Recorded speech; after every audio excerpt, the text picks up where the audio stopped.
Shalom Bumeng.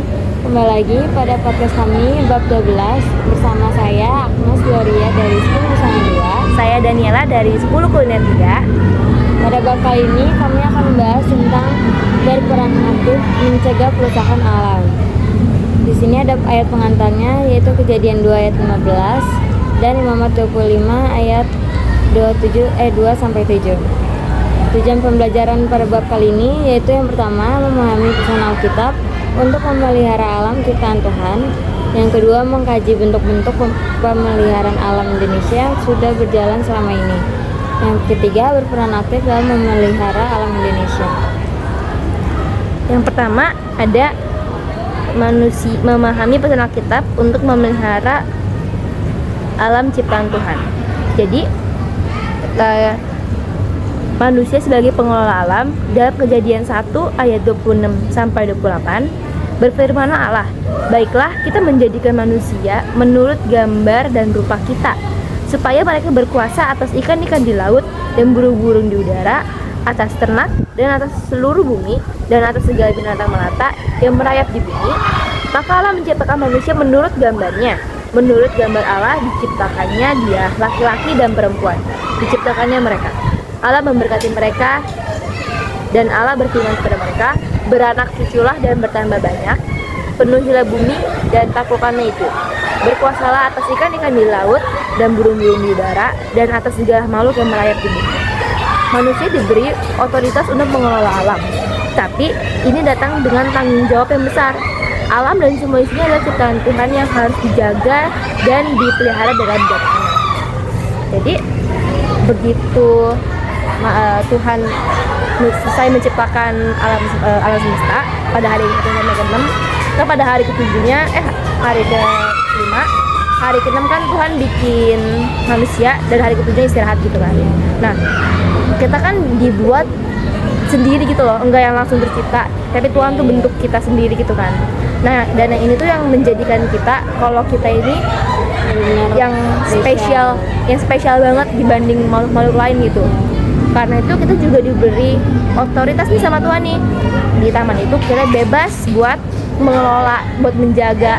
Dan juga Tuhan itu udah kasih kita hak supaya kita menikmati nih hasil alam yang Tuhan udah ciptain. Tapi dengan juga kita harus menjaga alam tersebut jangan sampai rusak.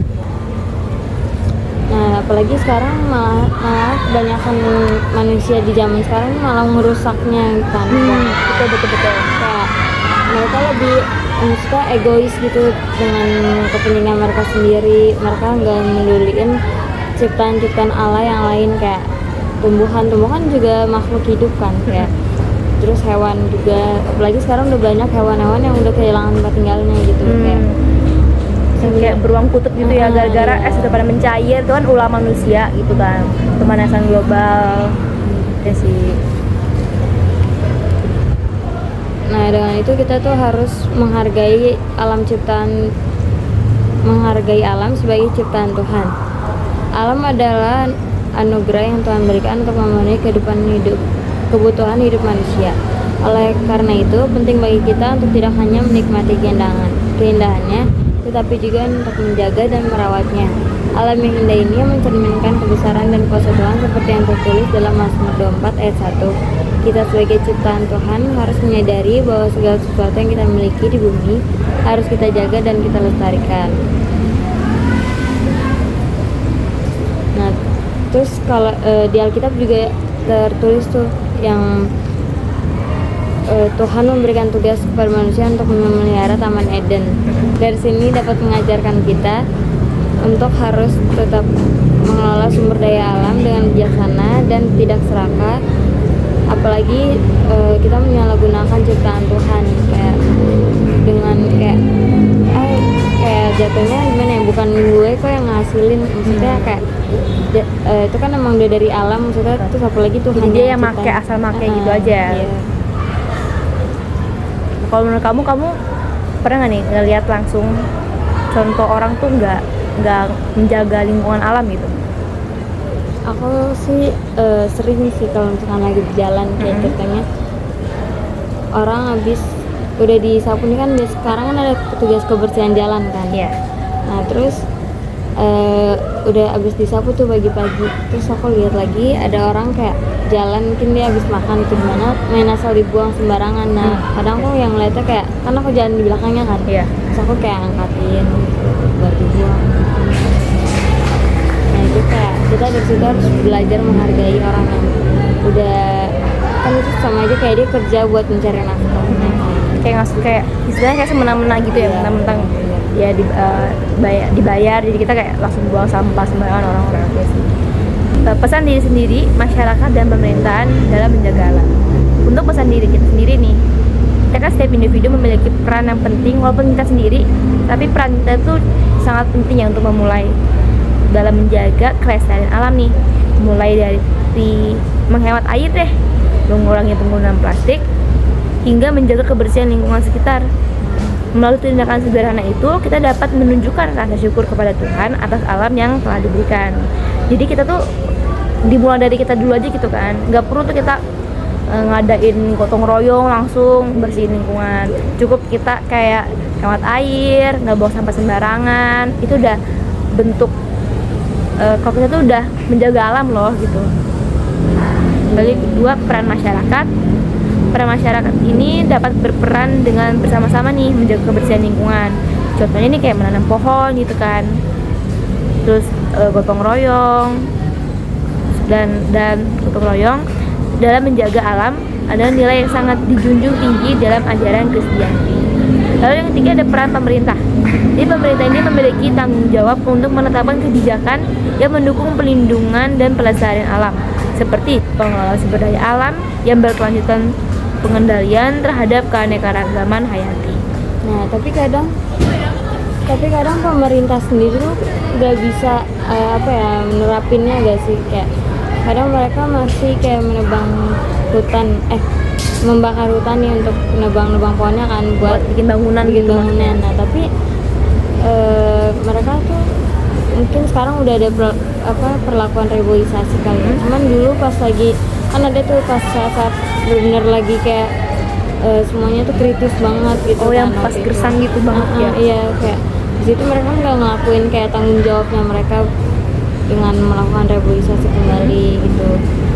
Apalagi sekarang tuh buat meningkatkan kesadaran, kan itu balik lagi ke diri sendiri kan, kesadaran diri sendiri. Sekarang tuh udah jarang orang kayak mau pedulin tentang yang hijau-hijau tuh, kayak udah ngapain, gak banget, bukan urusan gue, masih banyak urusan. Mereka tuh kayak mikirnya tuh ya balik lagi, mereka tuh bakal mikir ya pemerintah yang gituin, ya pemerintah yang bakal lakuin reboisasi gitu kan.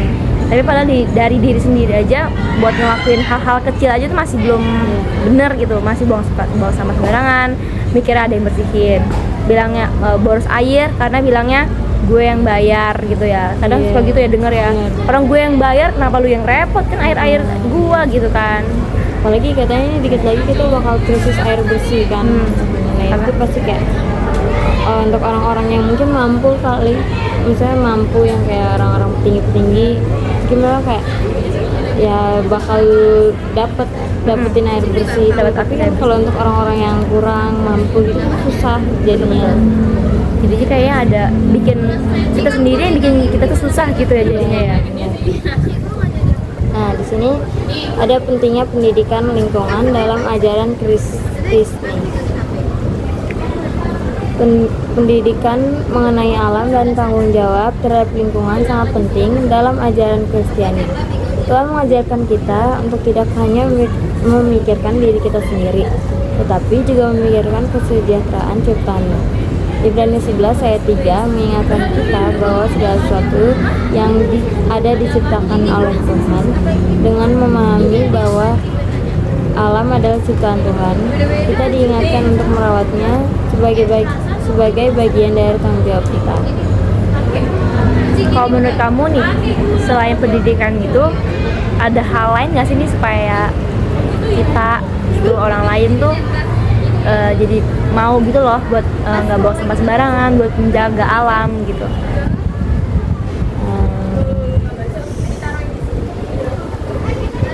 Hal lainnya sebenarnya Aku dulu deh ya.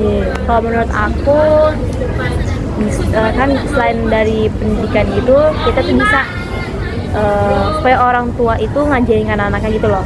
Jadi kayak lewat ajaran dari orang tua, dari rumah dulu nih, yang sering kan anak-anak kan sering kan ketemu orang tua dulu. Jadi bisa orang tuanya itu ngasih pendidikan kalau buang sampah sembarangan itu tuh nggak bagus. Kayak kita tuh harus hemat air, karena bukan karena kita bisa bayar, tapi belum tentu bumi kita itu masih bisa ngasihin air bersih lagi gitu kan. Terus lewat dari poster-poster kan anak sekarang masih banyak yang main handphone gitu kan, suka lewat kan kadang kalau poster gitu, kita bisa tuh lewat itu disebarin jadi anak-anak Gen Z tuh jadi bisa baca gitu loh. Iya. Kalau dari kamu? Kalau aku sih kita lebih kayak kita ini kan lewat pendidikan kayak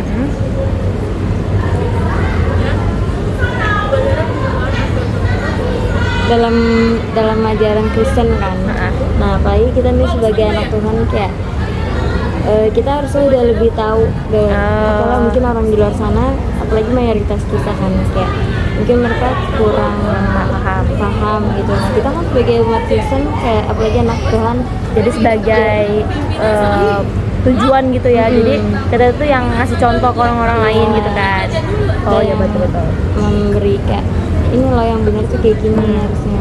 Jadi mereka juga paham. Jadi mereka juga mikir, oh anak itu tuh begini tuh. Oh mereka tuh nggak buang sampah sembarangan. Jadi mereka tuh bisa ikutan nggak buang sampah sembarangan gitu kan. Apalagi kita udah kayak ada dari sekolah minggu diajarin kayak buang sampah pada tempatnya gitu, kayak menjaga alam ciptaan Tuhan kayak gitu-gitu. Nah harusnya tuh kita tanam itu dalam diri kita, karena itu buat kebaikan diri kita sendiri sih. Kesimpulannya kita harus sebagai makhluk hidup yang paling istimewa, kan? Kita nggak boleh buang sampah sembarangan. Kita harus menjaga lingkungan alam kita dengan baik. Kalau misalnya nggak mau beresin, ya jangan nyampah. Kan? Ada tambahan dari kamu? Kalau misalkan kita nggak mau nyampah menghasilkan sampah, kan sekarang ada kayak ya hal dengan kayak nggak usah kalau beli jajanan deh, kan kita bisa buat tempat sendiri. Bagus. Yang bisa dipakai berkali-kali gitu. Jadi kan nggak nyampah gitu ya. Lebih hemat juga apalagi. Betul. Oke. Udah sih itu aja. Oke, cukup sekian dari podcast bab 12. Sekian, terima kasih.